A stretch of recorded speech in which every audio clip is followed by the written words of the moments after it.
I would try again after having a couple conversations, like I said. But I have some other tricks too of making friends. Sometimes I like to do other people's laundry. I'm a real big fan of the laundromat. And I thought, what the heck, if we're both doing laundry together, you can go home and I'll do your laundry too, because what the heck, I'm here already. I can do 2 loads of laundry at the same time, and I really think that they will appreciate me at the end of the day. That we will really, make a connection based on that, and I will really be remembered as the person who gives. In the spirit of Oprah, and in the spirit of giving, especially around these times of holidays, doing other people's laundry. But then you miss out with that conversation while the laundry's in the dryer and everything's drying. That's I'd always wanted to do that. I've really been a big fan of the movie scene in the laundromat where you meet someone and you talk while the clothes are in the dryer, and I've really appreciated those movie scenes because I've really always wanted to do that. But then if you do that, then you're stuck in these, sometimes I get in these awkward conversations where I often want to, for example, I was in this conversation the other day, and the conversation was originally on me and my endeavors and what I've been up to and my boyfriend, and I really like talking about all those things a lot. And then somehow we hadn't even really started the conversation about me, and the conversation had veered away towards their endeavors and their relationship extravaganzas, and somehow I find myself, really needing to reassert myself. How can I mention my boyfriend's name again into this conversation? How can I, just reassert myself, insert blank name into this conversation, and before you know it, the conversation is on Star Wars, and then you're like, oh great, I haven't even seen that movie. I have no idea how can I. Well, my boyfriend likes Star Wars, and then you're like, oh great, how do I finish this off, because that's really awkward. That's all you can say, and then you have no idea how to finish that off, because then you can be like, well, my boyfriend likes Star Wars, and he also likes this movie. We watched it together the other day, and it was really awesome.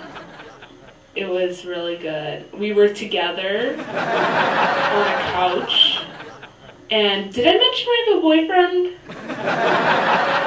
Yeah, and so those are really stressful conversations. The kind where you have to, rearrange to your liking. Those can be really put a toll on my brain. I have to rearrange things, make connections in places where they don't really belong, and those can be tough. But so that's why the laundry trick is kind of a good one, because then you get them out of the laundromat, avoid the conversation altogether, and then you're put into a really good position of, just doing their laundry and being known as the giver and the person who's really well-liked because of how much they like to do for other people. And then we can have a conversation about that later, after the laundry is out of the way. But I also have some other tricks too. If you guys are welcome to take these home with you. By all means, write them down. I don't care. I'm not copywriting any of these friendship tricks. But I do have another one. This one's really good.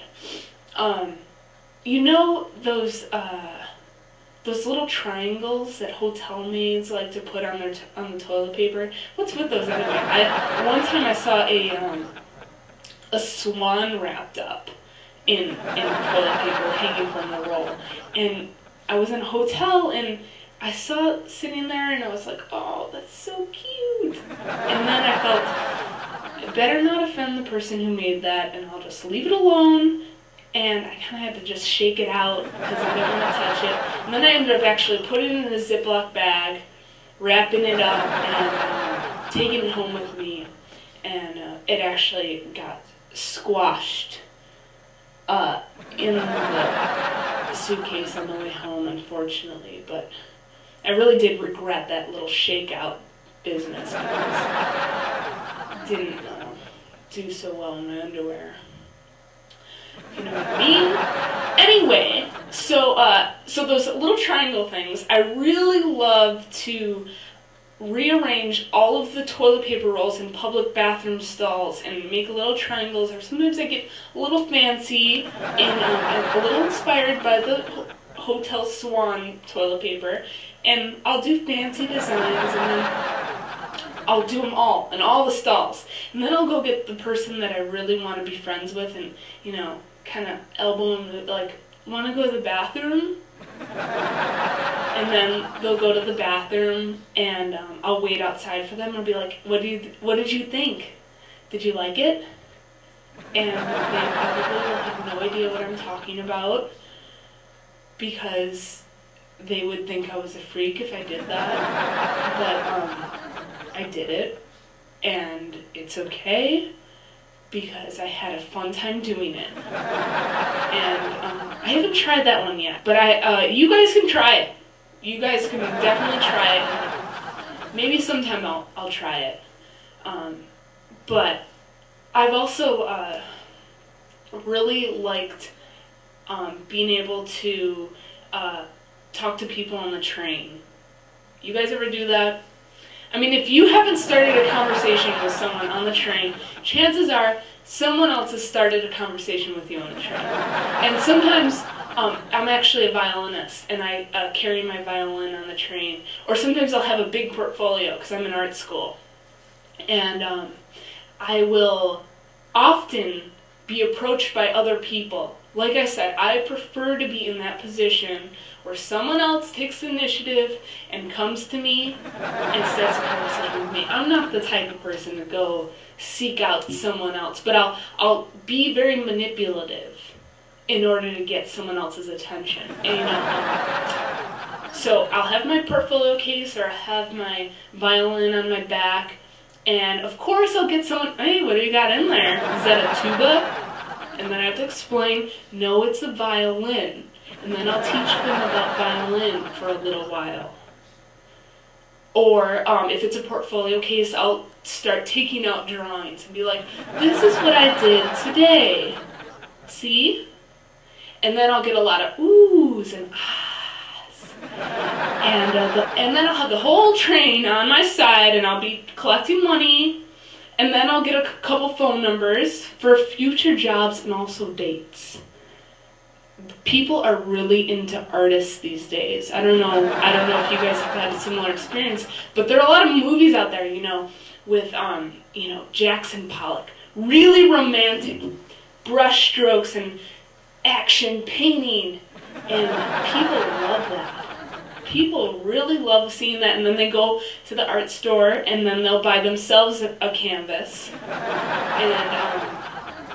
and then they'll buy the paints and everything, and then they'll do their own Jackson Pollock, and it usually doesn't turn out that well, but, and then they'll put that aside for a while, but watching the movie was really an inspiration. You know, I've been inspired by some movies. I went to art school after seeing Titanic. Yeah. That drawing scene really, I took it to heart. That drawing scene was awesome. Was it not? A, someone was naked, and B, Leonardo DiCaprio really knows how to draw, doesn't he? So, I went to art school after seeing that movie, and I will admit, I have drawn a naked person. I've drawn a naked person. And it was on a blank sheet of paper. And I always wanted the model to come behind and check out my drawing. You know, check it out for a little while and really be impressed. And then maybe afterwards we'll have a conversation, I'll make a little friend. That never happened. But I do have some great drawings to show. If anyone wants to see them after the show tonight, I'll pass out my phone number. We can get together for coffee. You can see them. And you can buy them. And you can admire them. Any admirers out there? Show your hands. Okay. I'll see you after the show. I'll get ready with my phone number. And we can be friends.